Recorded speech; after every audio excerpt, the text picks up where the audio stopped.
the amber road through ancient Europe. Welcome to Sleep Room, where we journey through time and space to the most captivating corners of our world's history. My name's Thomas, and I'm your guide tonight on a remarkable voyage that will carry you along one of humanity's most ancient and precious trade routes. Tonight, we're traveling back through the ages, following the path of golden treasures from the cold shores of the Baltic Sea all the way to the warm Mediterranean coast. We'll trace the Amber Road, a network of routes that connected the distant edges of Europe for thousands of years, where merchants carried a substance more precious than gold itself. Before we begin our journey, I invite you to settle comfortably into your bed. Let your body sink deeper into the mattress with each breath you take. Feel the softness beneath you, the gentle warmth of your covers. Allow any tension in your shoulders to melt away. Let your jaw relax, your face soften, your breathing slow to a peaceful, natural rhythm. As you rest here, imagine yourself transported across time and space. You are about to witness one of the greatest trading networks of the ancient world, a route that shaped civilizations, connected cultures, and carried within it the very essence of sunlight itself, preserved through millions of years. Our story begins on a cool morning along the Baltic coast in what is now modern-day Lithuania and Poland. The year is uncertain, lost to the mists of prehistory, but we know that people have been collecting amber from these shores for more than 13,000 years. You stand on a windswept beach where the waves of the Baltic Sea roll gently onto pale sand. The air carries the salt tang of the ocean mixed with the fresh scent of pine forests that grow thick and dark behind you. The beach before you glitters with more than ordinary sand and shells. Among the gray pebbles and driftwood, you notice fragments of something extraordinary, pieces of amber washed up by the waves during the night storm, lie scattered across the shoreline like drops of captured sunlight. Some are small, no larger than your thumbnail, glowing honey gold in the early morning light. Others are bigger, the size of a walnut or even a fist, their surfaces smooth and polished by centuries beneath the sea. You bend down and pick up one of these pieces. It's surprisingly light in your hand, warm to the touch, despite the cool morning air. Hold it up to the sunlight, and the amber glows with an inner fire, translucent, gold shot through with deeper orange and amber tones. If you look closely, you might see tiny bubbles trapped within, or perhaps even the shadow of an ancient insect preserved perfectly within its golden prison for 50 million years. The substance you hold is not a stone or a crystal, but something far more remarkable. It is fossilized tree, resin the hardened sap from ancient coniferous forests that grew here during the Eocene epoch, when the substance we call amber, the volatile compounds called terpenes, escaped. The molecular structure changed and stabilized, and what remained was this remarkable material. Baltic amber is unique because it contains high concentrations of succinic acid, ranging from 3 to 8% of its weight. This compound gives Baltic amber its distinctive properties and helps explain why it was so treasured by the ancients. The amber you see scattered on this beach represents the endpoint of an incredible natural journey. These pieces have eroded from deposits known as blue earth, ancient sedimentary layers that lie beneath the Baltic Sea. Storms and strong currents tear them free, and the waves carry them to shore where they've been, collected by humans for millennia. Today, more than 90% of the world's amber comes from the Kaliningrad region of Russia. But in ancient times, beaches all along the Baltic coast yielded this precious harvest. Imagine the first peoples who discovered this substance.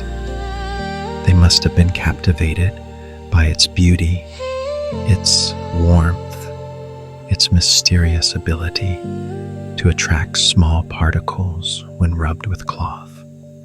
They would have noticed how it could capture and hold the light, how some pieces contained perfect miniature worlds within them, insects and flowers frozen in time.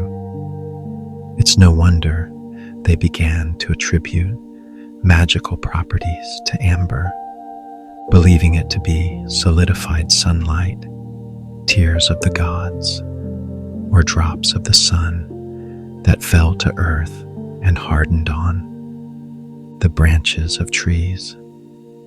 As dawn brightens into full morning, you notice you're not alone on this beach. Other figures move along the shoreline, bent in the same searching posture, collecting amber from the sand and shallow water. These are the amber gatherers, and they've been doing this work for generations beyond counting. They fill leather, pouches, and wooden buckets with their finds, sorting through them with practiced eyes, selecting the finest pieces. The amber they collect won't stay here. It's far too valuable for that. Follow one of these gatherers now as they leave the beach and head inland. We walk together through the pine forests where the air is cool and fragrant with resin.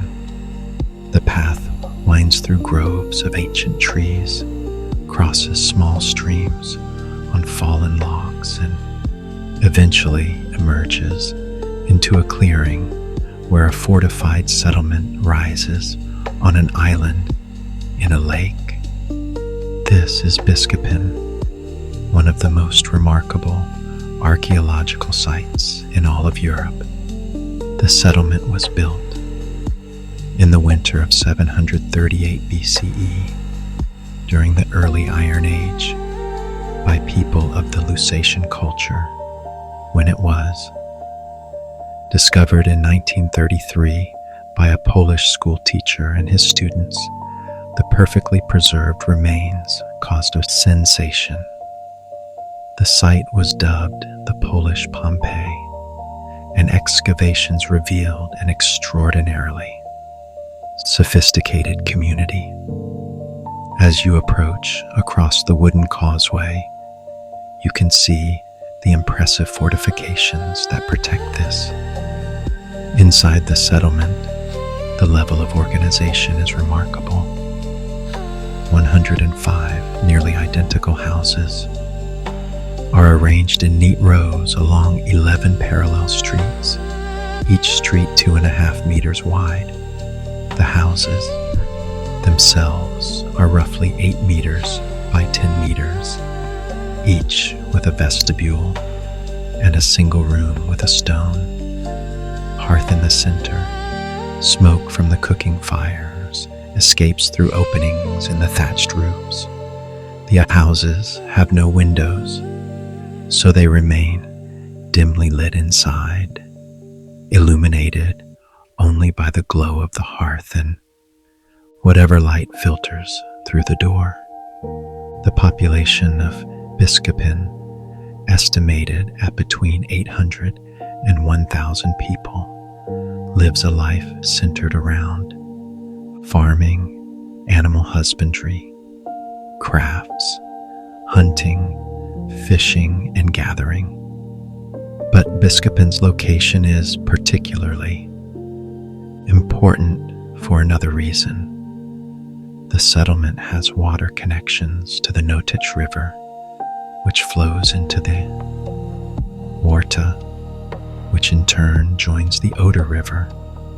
This network of waterways provides access all the way to the Baltic coast, making Biskupin an important point along the emerging amber trade routes.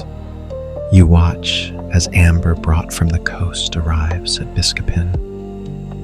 Some of it will be worked here by skilled craftspeople, shaped into beads and pendants, carved into small figurines or amulets. Bronze workers melt and cast metal in designated workshops, while weavers work their looms in other houses. The settlement has already developed a degree of craft specialization, with different families focusing on different trades. The finest amber pieces, raw and worked, will travel onward from here, beginning their long journey south. Let us follow the amber now, as it leaves Biskupin and travels deeper into the heart of ancient Europe. The route southward follows rivers and valley corridors, the natural pathways through the landscape. Merchants and traders carry their precious cargo in ox-drawn wagons, on pack horses, or sometimes on their own backs, moving in small caravans for safety against bandits and wild animals. The journey is long and slow, typically progressing about 30 kilometers each day. The amber passes through many hands along the way, traded in a series of short-range transactions. A merchant from Biskupin might trade amber to a Celtic trader from what is now the Czech Republic, who would trade it onward to another merchant closer to the Alps, and so on, each transaction adding value to the precious cargo. The route passes through the lands of many different peoples. In the early centuries, these were Celtic tribes, the Boii, who lived in what is now the Czech Republic and Slovakia. The path follows the Oder and Vistula, rivers southward through lands that will one day be Poland, crosses through the Moravian Gate or the Kłodzko Valley, natural corridors through the mountains that make the journey easier. As the amber travels south, the landscape changes. The flat northern plains give way to rolling hills, then to the foothills of the Alps. The forests change from pine to mixed deciduous woods, then to mountain forests of beech and fir. the air grows warmer as the route descends toward the Danube Valley, one of Europe's.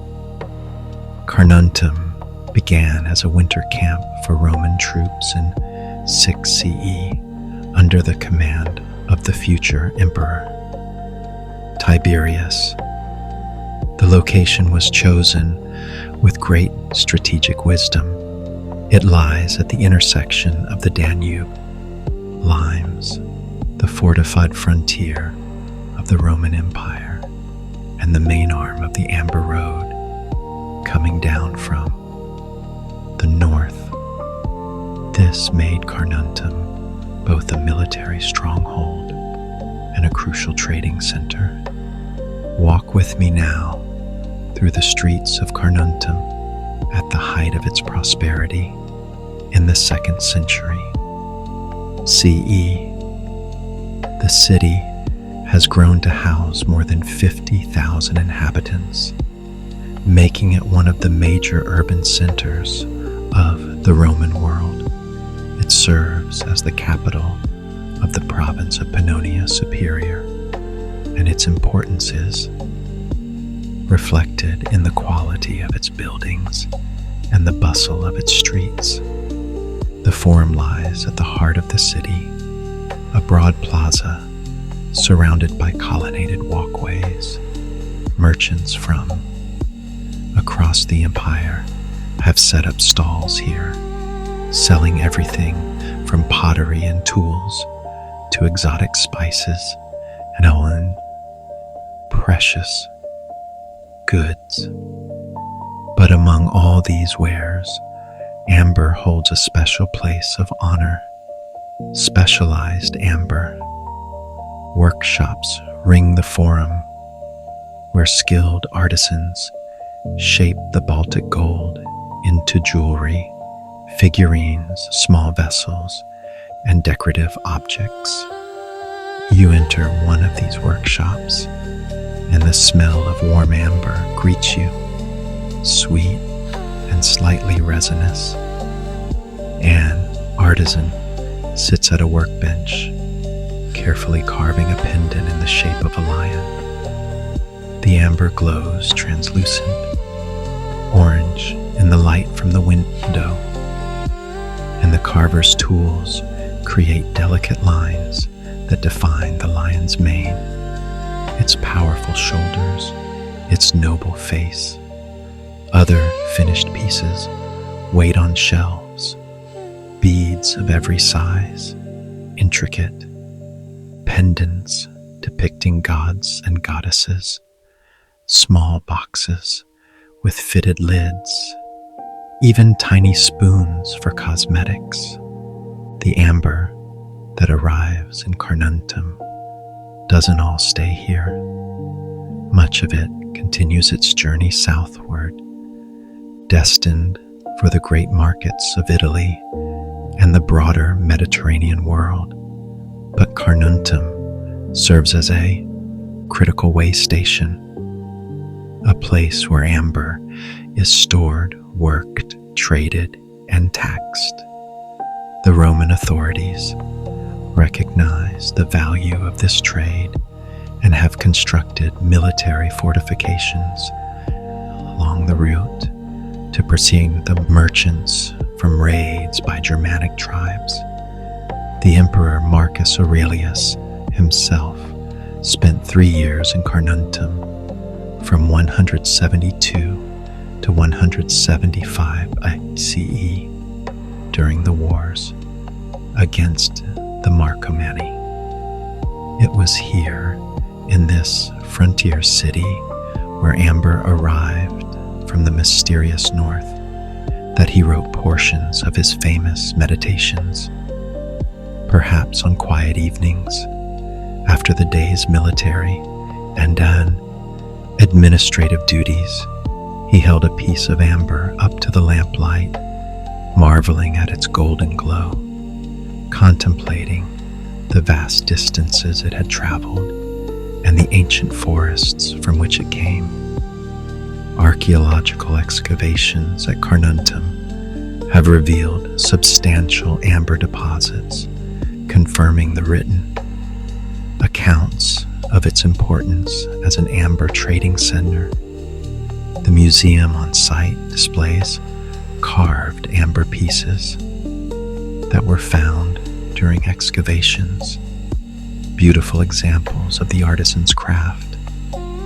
The site today is an archaeological park where visitors can see reconstructed Roman buildings, walk the ancient streets, and visit officials to collect their taxes. The landscape changes again as we move south. The alpine foothills give way to the warmer, more Mediterranean climate of the Adriatic coast. Olive groves appear on the hillsides. The vegetation becomes more lush and varied. And finally, after weeks of travel from the Baltic shore, the amber reaches its ultimate destination, the great city of Aquileia, at the head of the Adriatic Sea. Aquileia was founded as a Roman military colony in 181 BCE, specifically to protect the northeastern frontier of Italy and to control the valuable trade routes that converged here. But the site had been important much longer than that. Since the 13th century BCE, possibly earlier, this location had served as the terminus of the Baltic amber trade. When the Romans arrived, they immediately recognized the site's commercial significance and built their colony here deliberately to exploit it. Approach Aquileia now in the late afternoon when the sun hangs low over the Adriatic and bathes everything in golden light. The city spreads before you, impressive and prosperous, with a population that at its height reached 100,000 people. It's one of the largest and wealthiest cities in the entire Roman Empire, and amber trade is a major source of that wealth. The city's river port is the first thing you notice as you approach. The Natiso River, wider and deeper than it is today, provides direct access to the Adriatic Sea. Ships from across the Mediterranean dock here. Vessels from Greece and Egypt, from North Africa and the Levant, from Spain and Gaul. They come, seeking many things: wine and olive oil, metal goods and glassware. But above all, they come for amber. The port district buzzes with activity. Longshoremen unload cargo from the ships, amphorae of wine from Gaul, jars of olive oil from Africa, bales of silk that have traveled all the way from China along another ancient trade route, and they load other goods for export. The metal goods forged in Aquileia's workshops, from ore brought down from Noricum, the glasswork created by Jewish artisans who have established a thriving community here, and amber, carefully packed in wooden crates and sealed with wax. Walk inland from the port through the commercial district where warehouses line the streets. Some of these warehouses are specifically devoted to amber storage. Inside, in the cool dimness, you can see crates and barrels filled with raw amber in all sizes, from pebbles to pieces the size of a man's fist. Other storage areas hold worked amber, strings of beads packed in sawdust, carved figurines wrapped in cloth, elaborate jewelry, pieces waiting to be sold. The amber workshops of Aquileia are renowned throughout the Roman world. The city has become the primary center for amber production in Italy, reaching almost industrial proportions. Multiple workshops employ dozens of artisans, each specializing in different techniques. Some carve figurines and pendants. Turning of polishing cloths, rubbing, creates a gentle industrial symphony. One carver is working on a large piece, creating a figurine of a woman, possibly a goddess. He works with incredible patience and skill, using bronze tools to shape the amber, occasionally heating the piece slightly to make it more pliable. Another artisan specializes in beads, turning out perfectly spherical examples in a range of sizes, each one drilled with a hole for stringing. His hands move with the automaticity of long practice, and he can produce hundreds of beads in a day. In a corner of the workshop, an older craftsman works on something special, an elaborate necklace commissioned by a wealthy patron. The design calls for carved amber beads, alternating with gold spacers, with a central pendant showing Jupiter's eagle clutching a thunderbolt. The pendant alone has taken him weeks to carve, working the translucent amber into a composition of remarkable delicacy and power. When it's finished, this necklace will sell for more than the price of a healthy young slave, perhaps even more than the price of 2 slaves. The amber that arrives in Aquileia doesn't all stay in the city.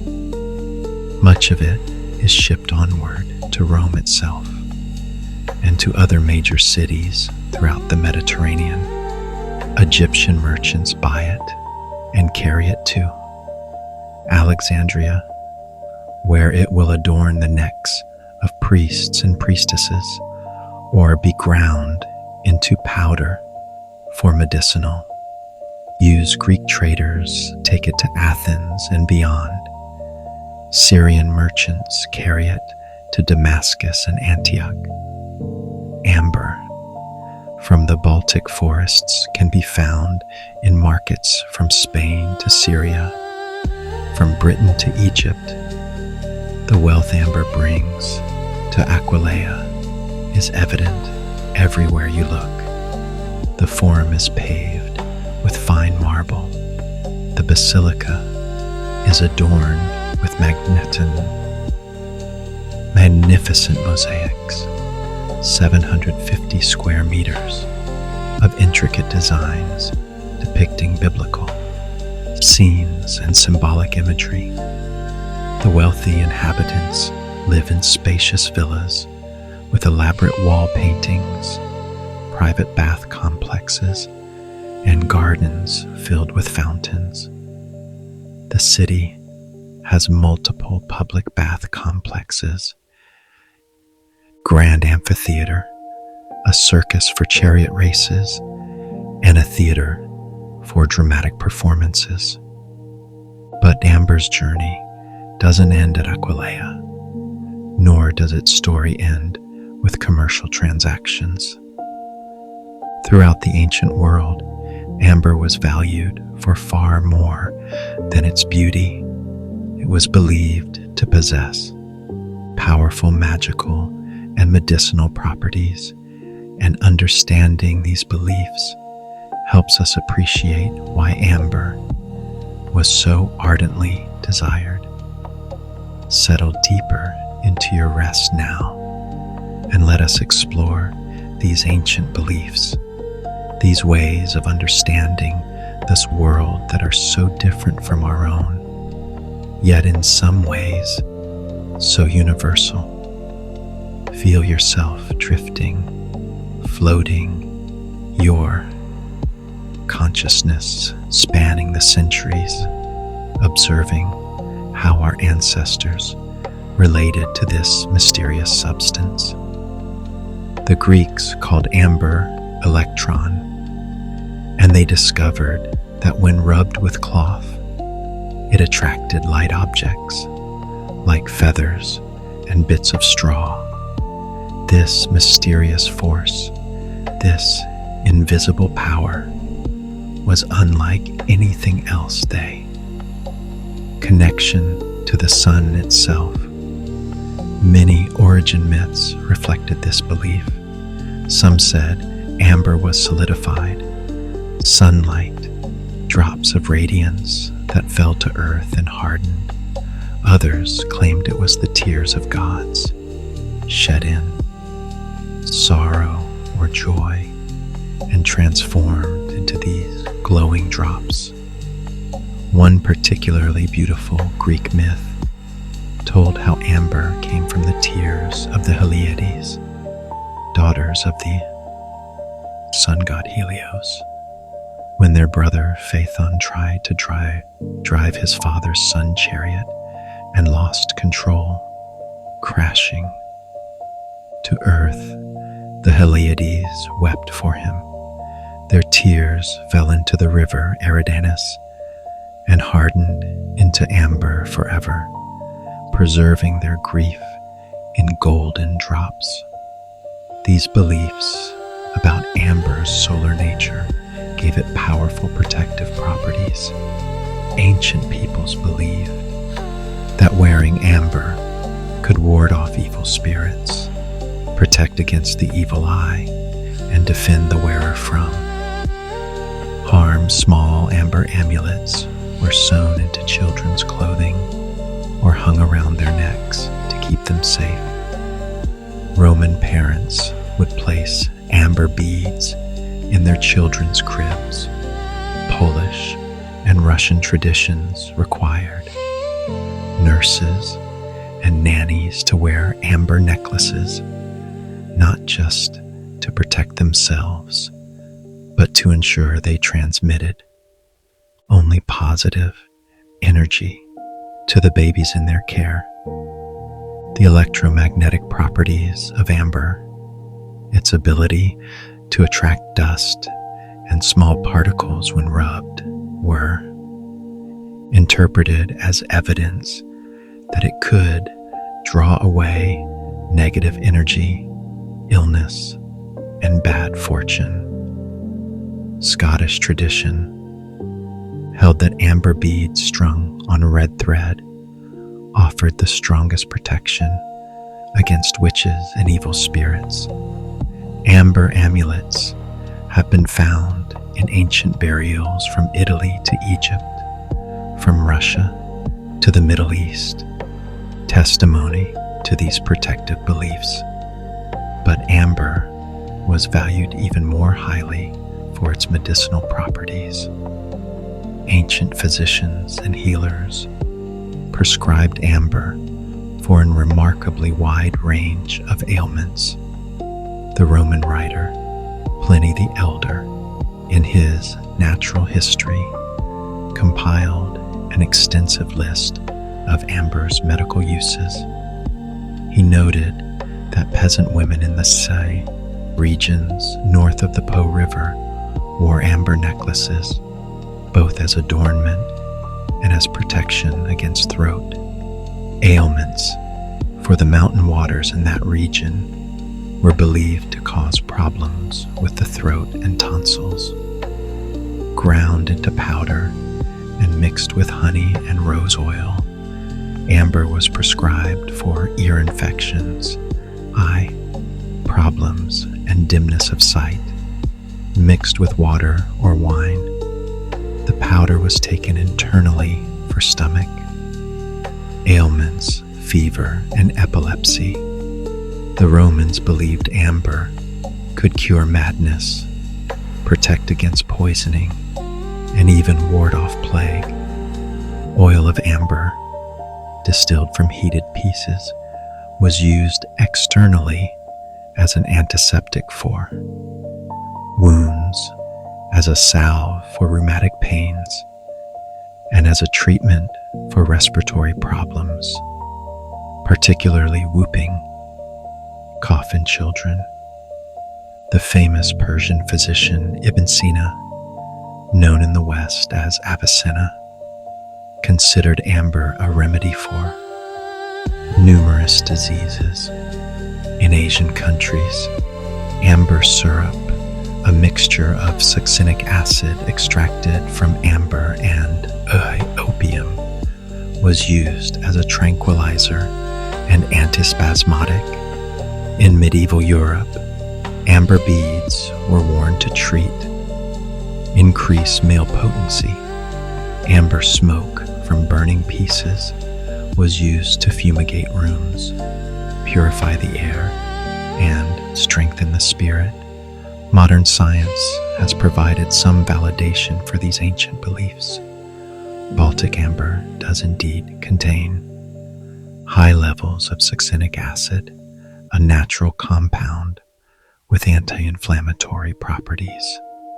When amber is worn against the skin, body heat causes trace amounts of this acid to be released and absorbed through the skin.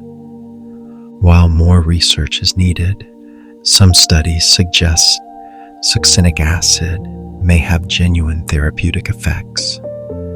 But whether or not amber's medicinal properties can be scientifically verified, what matters for our journey is that ancient peoples believed in them. Absolutely. This belief drove demand for amber, making it a luxury, commodity more precious than gold, making the Amber Road one of the most important trade routes in the ancient world. Consider the distances involved, the difficulties of the journey. From the Baltic coast to Aquileia is more than 1,600 kilometers as the crow flies, but following the actual trade routes, the journey was much longer, perhaps 2,000 kilometers or more, depending on the route taken and the method of transport. The journey could take months. Merchants faced dangers from bandits, from hostile tribes, from storms and rivers in flood, from wild animals, from simple mishaps and accidents that could cost them their cargo or their lives. Yet they undertook this journey year after year, decade after decade, century after century, for thousands of years. Archaeologists have found Baltic amber in sites dating back to 3000 BCE. Amber beads from the Baltic region have been discovered in Egypt, in the tomb of Tutankhamun, the boy pharaoh who ruled from 1333 to 1324 BCE.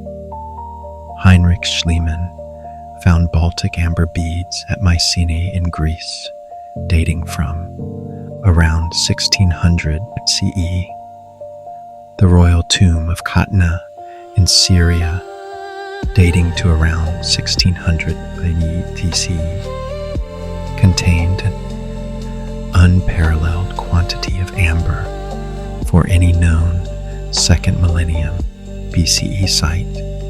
In the Levant and ancient Near East, these finds demonstrate that the Amber Road network was operating at a sophisticated level thousands of years before the Romans came to dominate Europe.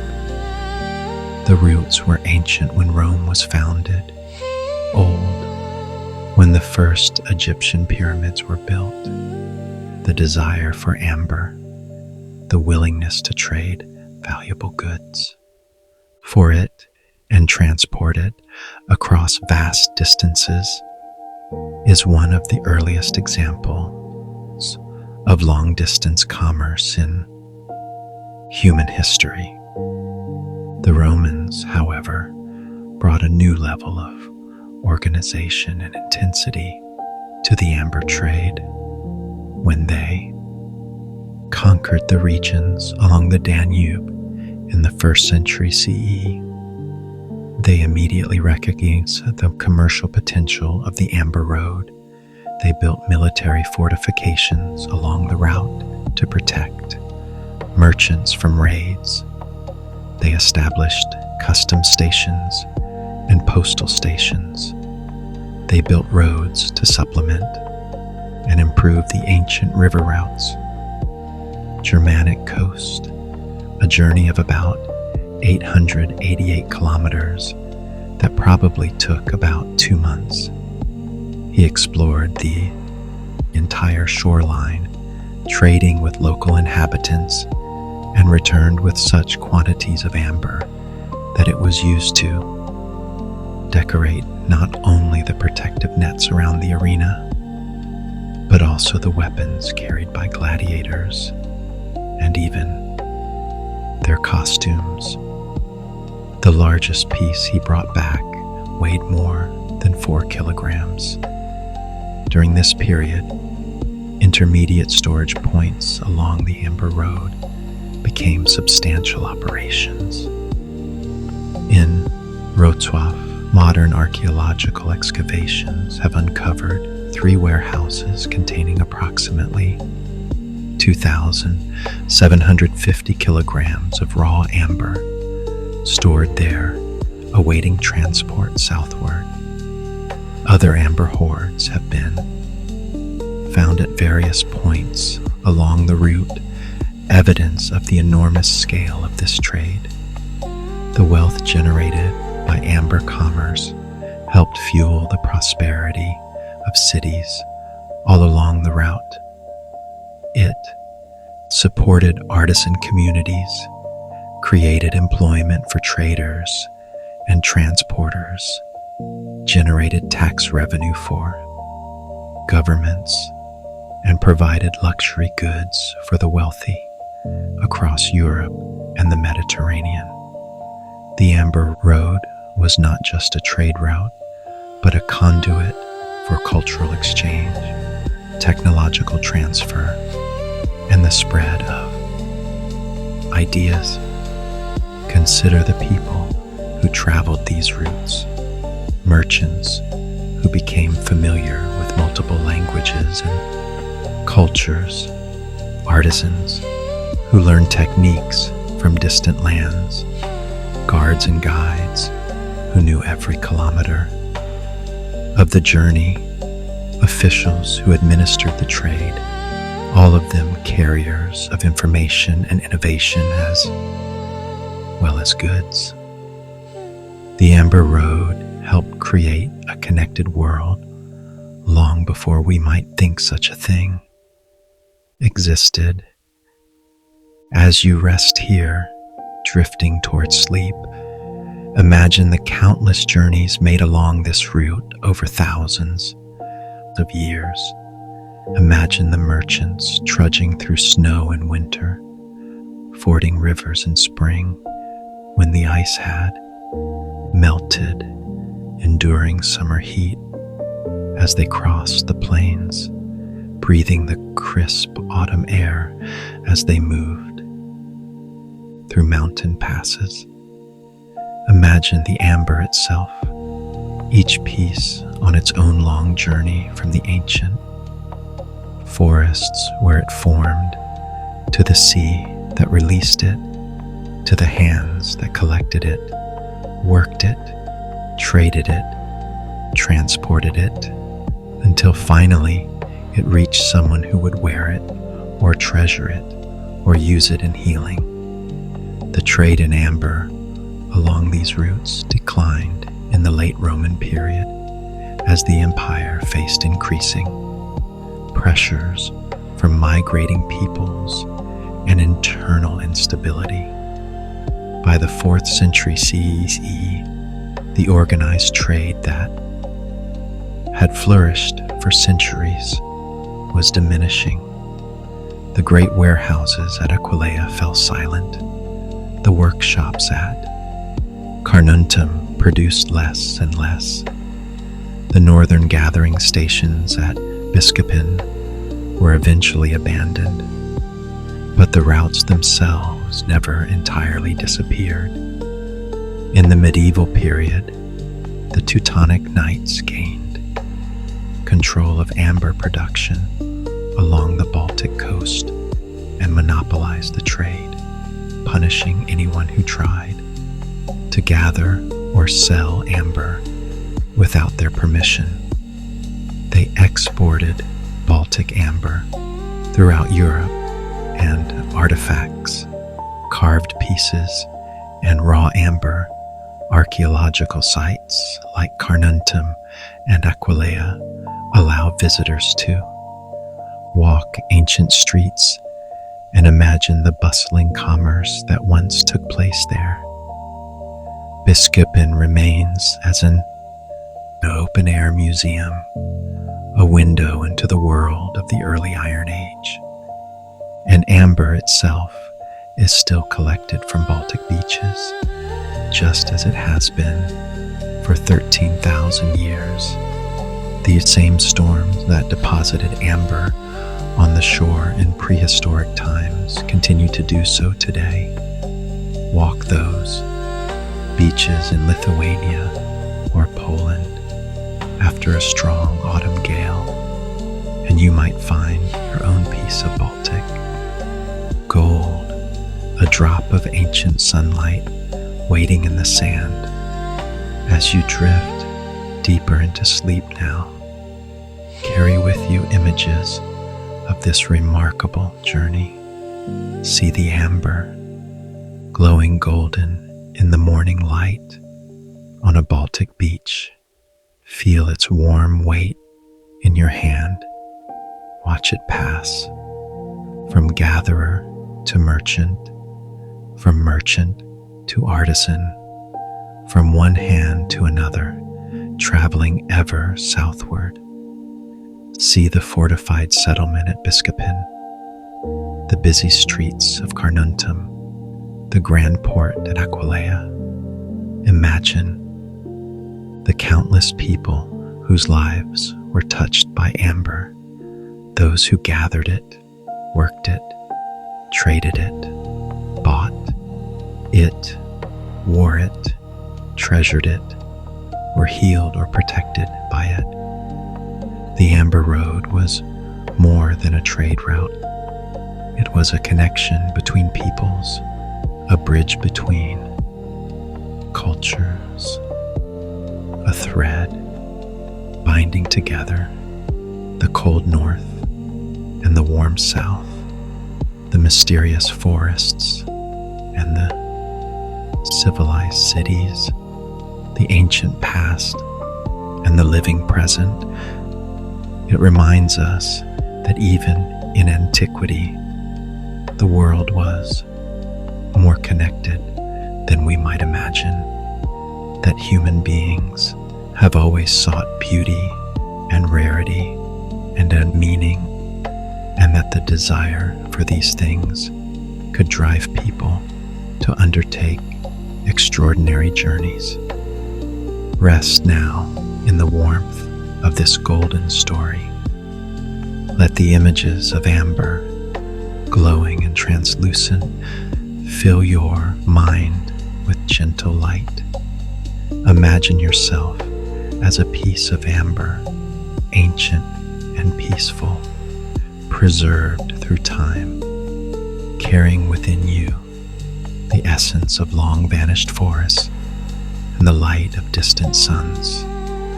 Feel the weight of thousands of years, the patient transformation from living resin to fossilized gem, the journey from tree to a sea to shore to the warm hands of humanity.